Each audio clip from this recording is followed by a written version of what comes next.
Primeiro, boa tarde a todos, boa tarde Dari, boa tarde Márcio, boa tarde Célia. Primeiro agradecer o convite ao fórum, acho que é um debate bastante instigante. É muito bom falar depois do Márcio e do Dari, porque facilita bastante a vida da gente, mas ao mesmo tempo vai fazendo a gente ir mudando a fala ao longo de cada uma dessas falas, né? Eu vou tentar passar não sei se eu consigo aqui mostrar alguns dados, algumas imagens, porque a mim sobrou um pouco tentar situar toda essa conversa no meio dessa discussão aí que está se chamando de quarta revolução industrial. Eu, particularmente, nem gosto muito do conceito de indústria 4.0, até porque esse é um conceito forjado ali pelos alemães, enquanto uma marca ali de um processo em que eles estavam ali na disputa, em especial com a indústria chinesa. Os americanos chamam de New Manufacturing, e aí a gente tem outras formas de denominação. Agora, de fato, a gente está num momento de transição bastante importante, caminhamos, e a pandemia está mostrando muito isso, que é um processo em que a tecnologia, a mudança tecnológica, ela é bastante relevante, o que começa a nos apontar que caminhamos mesmo para algo parecido com uma revolução tecnológica. E aí, qual é a tal da revolução tecnológica? Depende de quando você começa a contar, né? Então, a gente fala de quarta revolução industrial porque a gente começa a contar ali no final do século XVIII e aí avança. Mas se a gente fosse trabalhar com as revoluções tecnológicas, a gente provavelmente estaria na sétima revolução, a sétima grande revolução tecnológica. Só que tem uma coisa importante, né? A diferença entre a primeira revolução tecnológica lá na Era do Fogo, que, segundo alguns antropólogos, criou nós, humanos, né? Até a Revolução Industrial se passaram alguma coisa perto de 25 mil anos. E entre a Revolução Tecnológica, a Revolução Industrial, a terceira Revolução Industrial, ali a chamada Revolução das TICs, e essa não se passou 50 anos. Então eu acho que isso é um dado também bastante para a gente avaliar um pouco o que significa, inclusive o próprio conceito de revolução tecnológica. Acho que esse é um dado que a gente vai ter que avançar. Segundo que evolução é um conceito de salto, né? Então a gente está saltando, e ao mesmo tempo a gente sabe que em história não existe salto, na história existe processo. Então a gente também está em processo, e esses processos incorporam as revoluções anteriores. Isso pensando um pouco só de conceito, falando um pouco de conceito. Agora, eu queria retomar a fala do Márcio em toda a parte da discussão da nossa economia dependente, porque eu vou falar um monte de coisas sobre o que é a tal da indústria 4.0, mas como é que ela chega, como é que ela aporta numa economia dependente, como é que ela aporta nessa complexidade que é o Brasil, nessa heterogeneidade no mercado de trabalho brasileiro? Bem, eu acho que essa é uma pergunta bastante importante, porque tem um cacoete muito grande nosso, até porque a gente tem uma cabeça normalmente virada ou para os Estados Unidos ou para a Europa, e de alguma forma a gente tende a expressar os conceitos a partir da visão que está sendo forjada lá. Né? E talvez a grande contribuição, entre muitas outras, dos cepalinos, do SEBRAP, ou de tantos outros intelectuais que passaram a olhar a América Latina a partir da América Latina, seja um pouco essa. Como é que nós vamos nos olhar dentro desta realidade que se chama Quarta Revolução Industrial, dentro das condições objetivas que nós somos? E aí eu queria mostrar uma imagem. Deixa eu ver se eu consigo compartilhar aqui com vocês. Eu acho que consigo. Você coloca aí que a Andressa vai autorizar. Não, acho que não. Pera, deixa eu ver se eu consigo. Aqui não é tão difícil assim. Normalmente não era muito difícil. Ela precisa autorizar, mas ela faz. Não, acho que já está compartilhando, não está? Ou não? Já deu, perfeito. Já deu, né? Já está passando. Eu queria mostrar esta imagem aqui para vocês. Deixa eu voltar aqui rapidinho. Esta imagem para vocês. Então, quando a gente fala, por exemplo, de quarta revolução tecnológica, a gente fala muito dessa realidade aqui. A gente fala muito dessa visão aqui enfim, isso aqui é realidade aumentada, né? Você está projetando um navio fora absolutamente no seu mundo virtual. Bem, no Brasil nós temos tecnologia para isso. Isso é um dado bastante interessante. Nós sabemos fazer isso. A Petrobras faz isso. Boa parte do comissionamento que a Petrobras faz, inclusive do treinamento dos seus trabalhadores, usa esse tipo de tecnologia. Enfim, então a gente pensa em indústria 4.0, algo assim vem na cabeça da gente. Mas eu queria mostrar essa imagem aqui para vocês. Essa imagem é uma imagem de 2017, também da indústria naval, e é uma imagem de desconstrução de navios. Existem 4 lugares do mundo que desconstroem navios.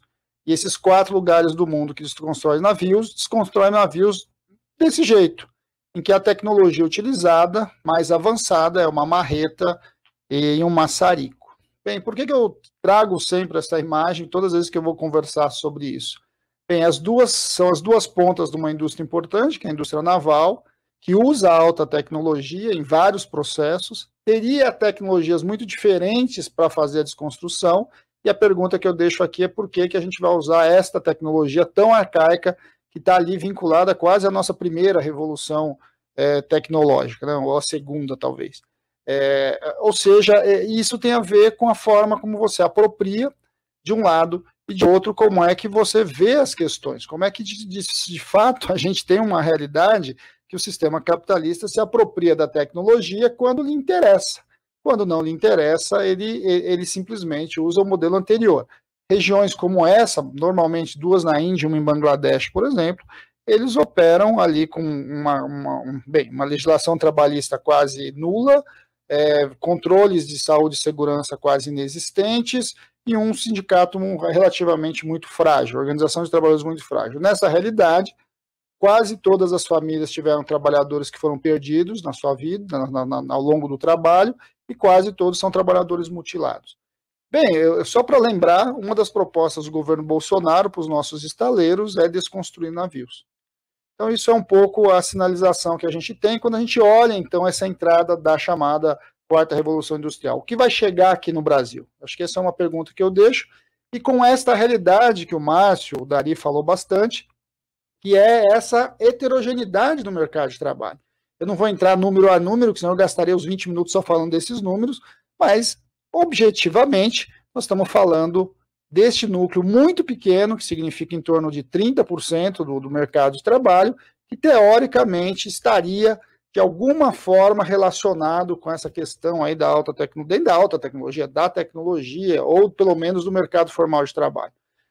Como foi lembrado, uma parte bastante importante dos trabalhadores no Brasil são trabalhadores domésticos, uma quantidade muito grande são trabalhadores com conta própria e trabalhadores familiares, e muita gente ainda fora da força de trabalho. Só para lembrar, na pandemia, 10 milhões de pessoas saíram do mercado de trabalho, e a taxa de desemprego saiu de 11, quase 12 milhões para mais de 14 milhões. Então, se a gente juntar os 10 milhões mais os 14 milhões, estamos falando de quase 25 milhões de pessoas que estão, de certo modo, aquém do mercado de trabalho, e mais de 32 milhões de pessoas subutilizadas, como o Dari lembrou.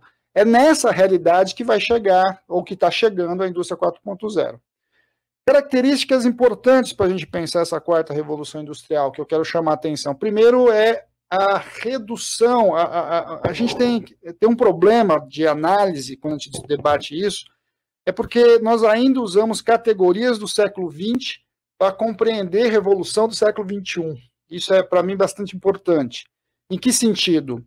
Primeiro, que a gente ainda usa os conceitos de indústria, comércio e serviço para distribuir a economia. Bem, isso já hoje faz muito pouco sentido. As grandes corporações mantêm negócios em todos os setores. E esses setores se auto-entranham. É muito difícil você classificar, por exemplo, separar o que é serviço do que é o chamado serviço industrial, que é parte essencial da indústria. Então é muito difícil fazer essa separação. Todas as grandes corporações têm hoje negócios no mercado financeiro, então estão operando a questão do investimento, todo o negócio financeiro. Então esse é um primeiro problema. Uma outra questão é que esta atividade que nós estamos fazendo coloca uma outra discussão para nós. Os limites entre o real e o virtual, entre o concreto e o virtual. Antes da pandemia, a gente falaria pouco sobre isso, certamente. Mas eu vou dar um exemplo muito simples. Uma maçã continua sendo uma maçã. Então, ele ainda é real. É isso? Uma maçã é uma maçã. Ótimo. Só que um aplicativo não é mais um aplicativo. O sujeito produz um aplicativo e ele é reproduzido infinitamente. É uma forma completamente diferente de produção de uma mercadoria, completamente diferente. Aí vocês dizem, mas é óbvio, isso está no mundo virtual, como é que eu trago isso para o mundo real? Bem, a gente vai ver que uma das características da indústria 4.0 é que se vende projeto. Se vende projeto ou sistemas de programação que produzem exclusivamente quando você quiser. que é a tal lá da impressora 3D, por exemplo. Bem, o Japão deve apresentar para nós aí nas Olimpíadas, se voltar, no meio da pandemia virou essa confusão, uma impressora 3D de sushi. Dá para imaginar isso? Quer dizer, você vai imprimir o sushi, uma comida, né, a partir de algumas bases. Toda a comida, uma parte importante da comida, mas todas as ferramentas, por exemplo, da estação orbital aí no Brasil, no globo, né, que está nos orbitando, a Estação Espacial Internacional, são impressoras. Então você coloca um projeto, imprime aquela ferramenta, se utiliza aquela ferramenta, depois você desintegra a ferramenta, porque você não pode ocupar espaço.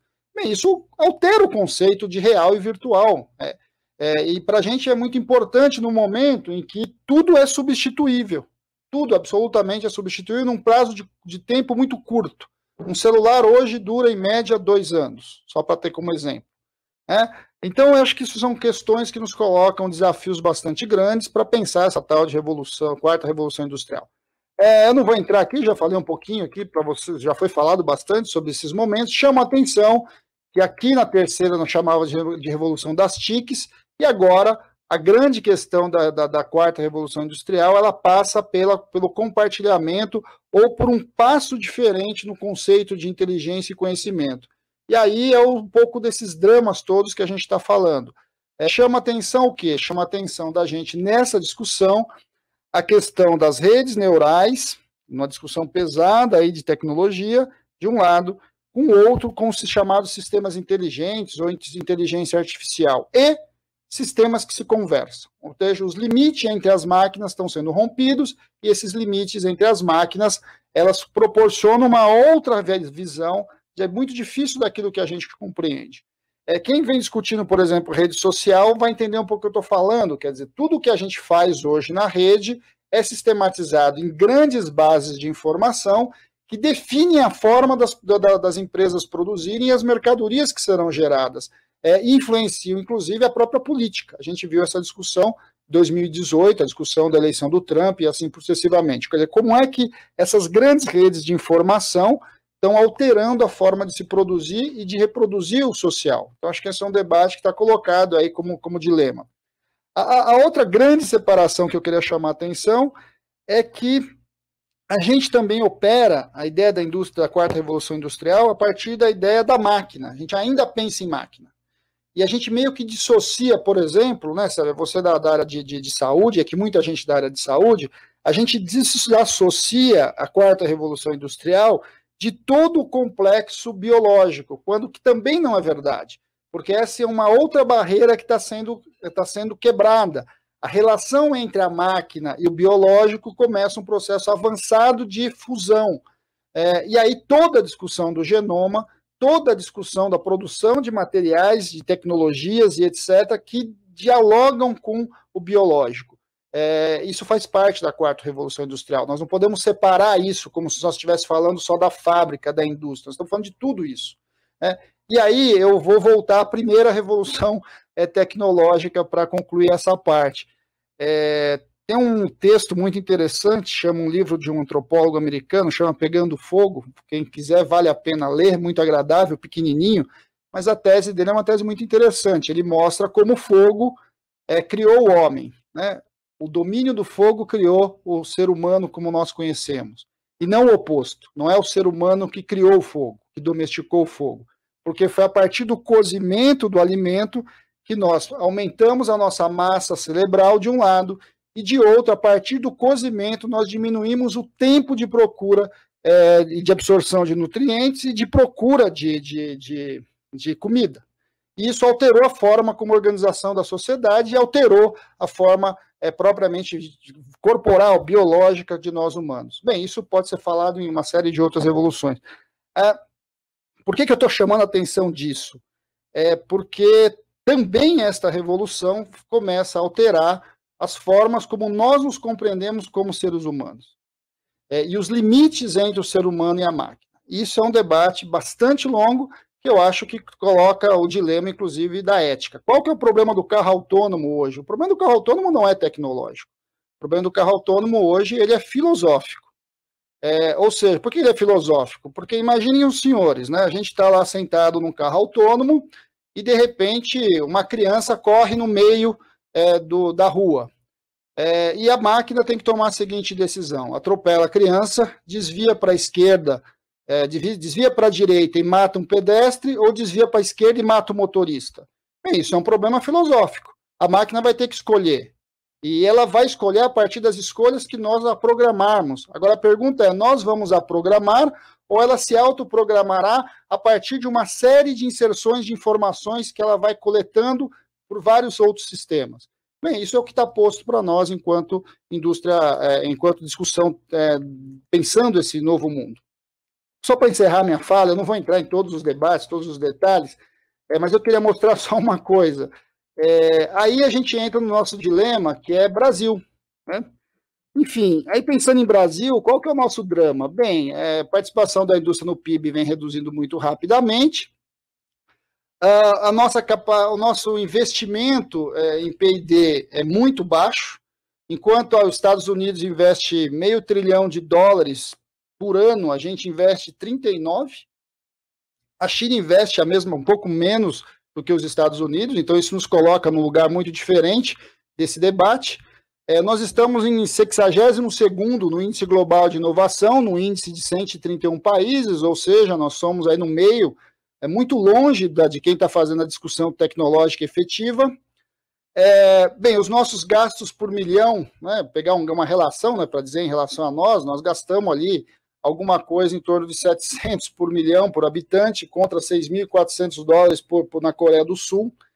O nosso gasto é muito, muito aquém e vem caindo, né? 2019, por exemplo, nós gastamos menos da metade do que nós gastamos em ciência e tecnologia de 2015. Esse é um dado para nós. Em relação ao PIB, o PIB é um número interessante, mas ao mesmo tempo, porque como o PIB dos Estados Unidos, Japão e China são um PIB muito maior, então a quantidade de recursos disponível para P&D desses países, em relação ao PIB, além deles gastarem mais, é um volume muito, muito maior que o nosso. Nós gastamos menos de 1,5% do PIB em P&D. E vamos lembrar que uma parte importante disso estava na Petrobras e nas universidades públicas, então isso explica porque a gente vem caindo o nosso investimento em P&D. E aí, rapidamente, as nossas exportações de alta tecnologia significam 7% das nossas exportações. As nossas importações de alta tecnologia significam hoje alguma coisa... desculpa, deixa eu só pegar aqui. As nossas importações significam mais de 30 bilhões de intensidade alta tecnológica e média alta, mais de 75 bilhões. Nós temos grandes déficits de importação de alta tecnologia, ou seja, o Brasil ele é um importador tecnológico e não um exportador. A nossa participação em média baixa chega a quase 30% nas nossas exportações, e se a gente pegar o dado, chama muito, muito atenção, que 40% das nossas exportações são em produtos de baixa tecnologia. Bem, isso tem para nós um dilema gigantesco e coloca desafios enormes. Eu só vou usar um pouco esses dados aqui, mas parando o compartilhamento. Por quê?